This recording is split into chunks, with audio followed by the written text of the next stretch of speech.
En diciembre de 2001, apenas 3 meses después de los atentados del 11 de septiembre, Estados Unidos estaba convencido de que la guerra en Afganistán estaba a punto de terminar. El régimen talibán se desmoronaba, Kabul había caído y los líderes de Al-Qaeda parecían acorralados en una zona remota del este del país. Todo apuntaba a un desenlace rápido. Ese lugar era Tora Bora, un complejo montañoso que pronto sería presentado como la guarida final del enemigo más buscado del planeta. Tora Bora no era un punto cualquiera en el mapa. Situada en las Montañas Blancas, cerca de la frontera con Pakistán, la zona estaba formada por picos escarpados, pasos estrechos y un sistema de cuevas que había adquirido una reputación casi mítica.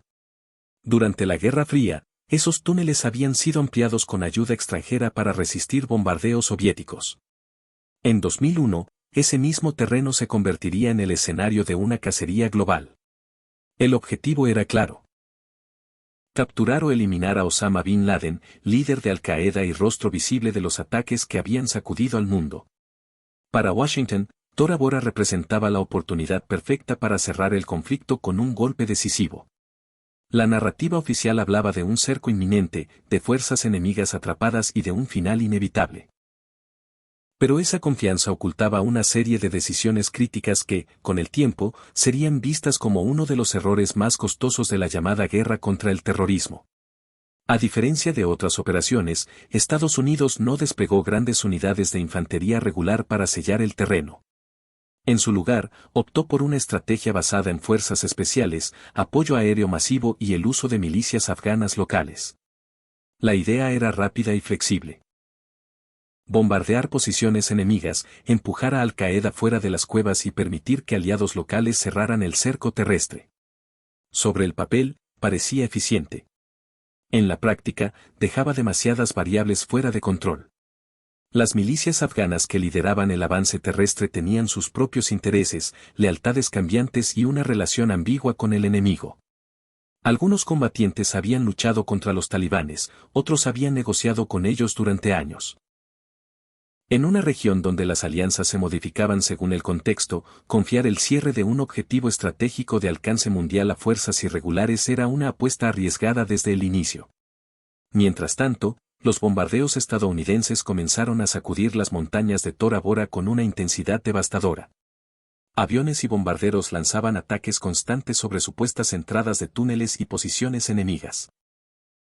Desde la distancia, parecía imposible que alguien pudiera sobrevivir allí.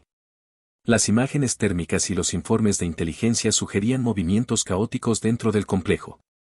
Para muchos analistas, la conclusión era simple: si Bin Laden estaba en Tora Bora, no tenía escapatoria. Sin embargo, el terreno jugaba a favor del defensor. Las Montañas Blancas ofrecían rutas ocultas, pasos secundarios y, sobre todo, una cercanía peligrosa con Pakistán.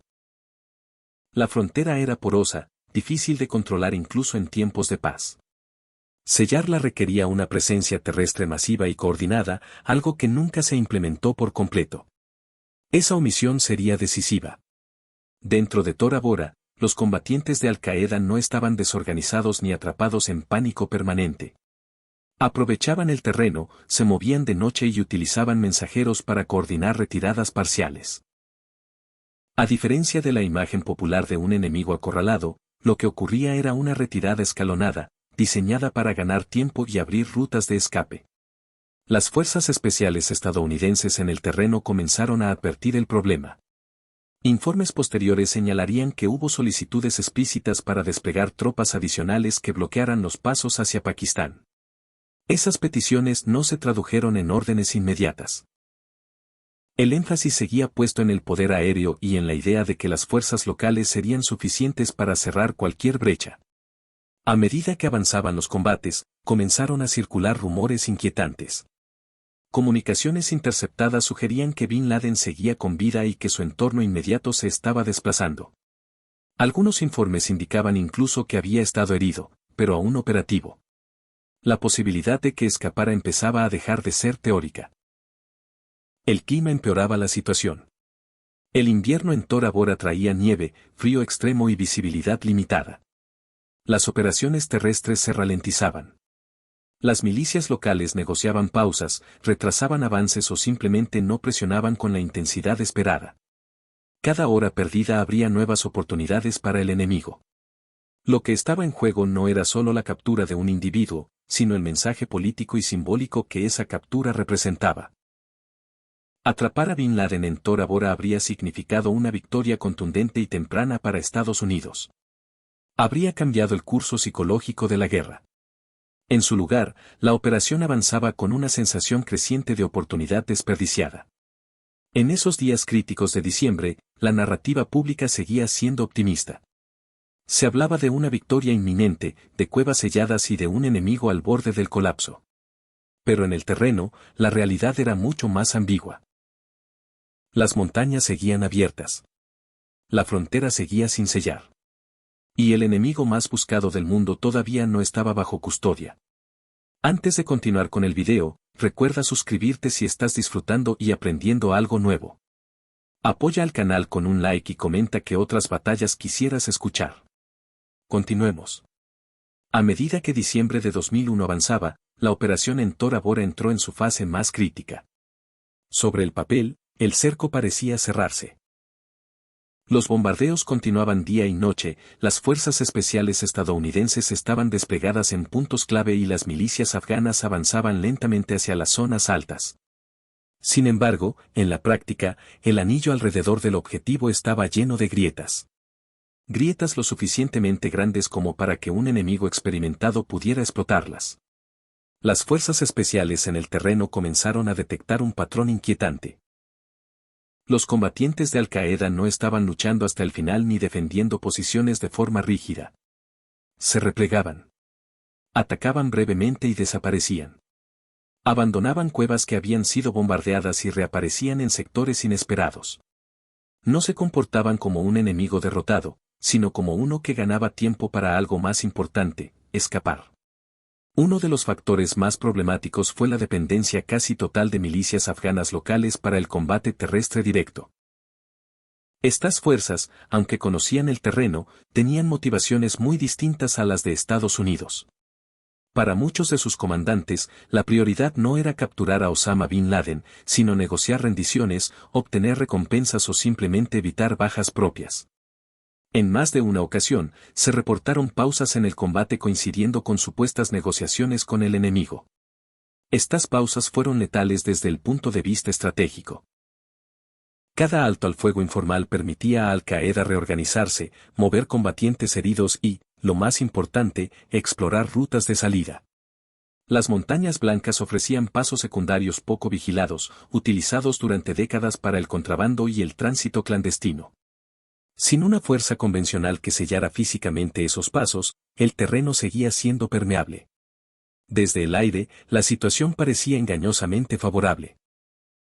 Los sensores y las imágenes térmicas mostraban movimientos dentro del complejo de cuevas, lo que reforzaba la idea de que el enemigo seguía allí, atrapado.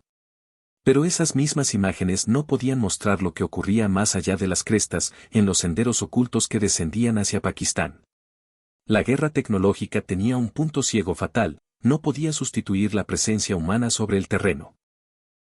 Varios comandantes estadounidenses plantearon la necesidad urgente de desplegar unidades de infantería convencional para cerrar los pasos fronterizos. Se propuso incluso el uso de tropas aerotransportadas para bloquear rutas clave. Sin embargo, esas solicitudes no fueron aprobadas a tiempo.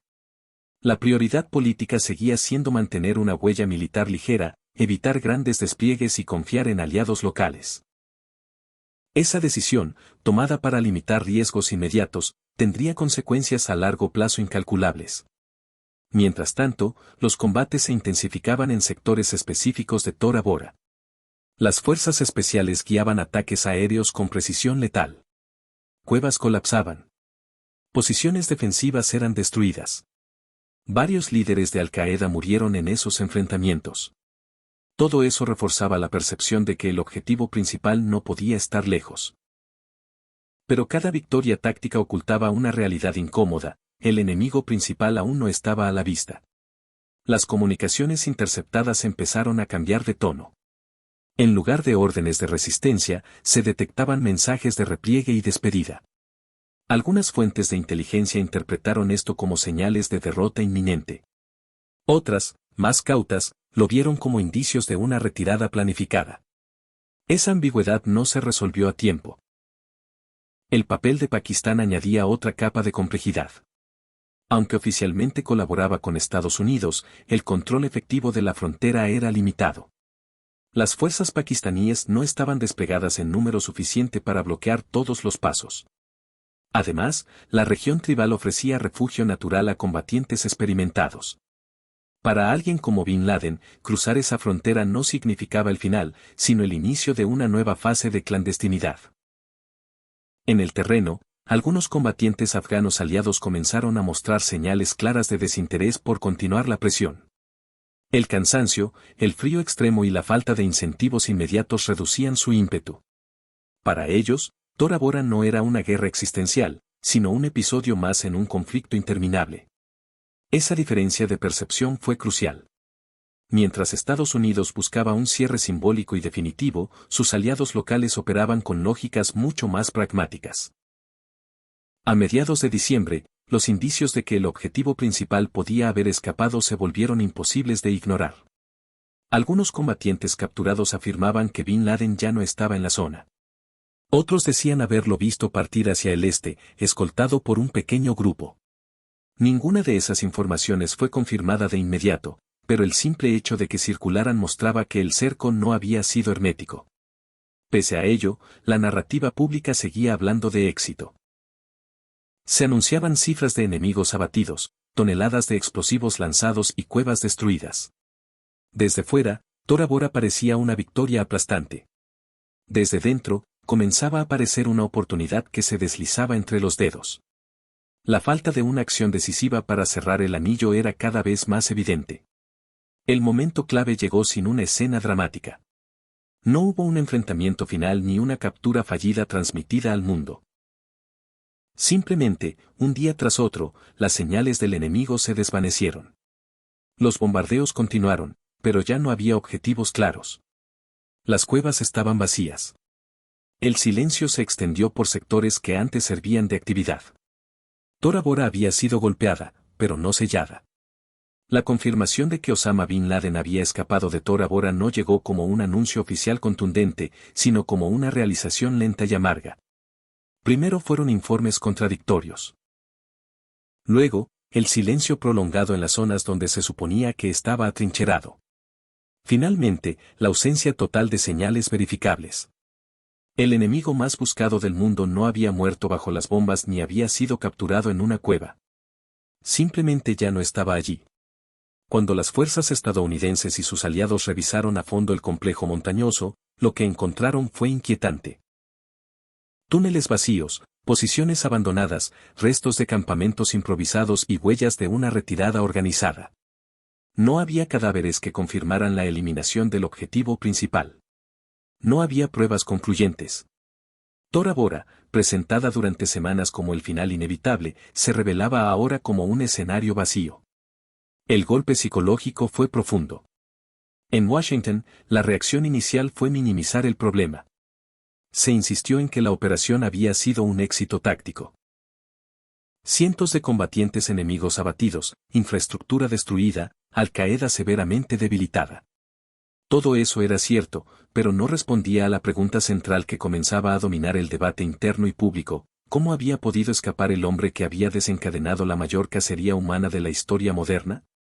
Con el paso de los meses, la respuesta comenzó a tomar forma en informes, investigaciones periodísticas y testimonios de militares involucrados.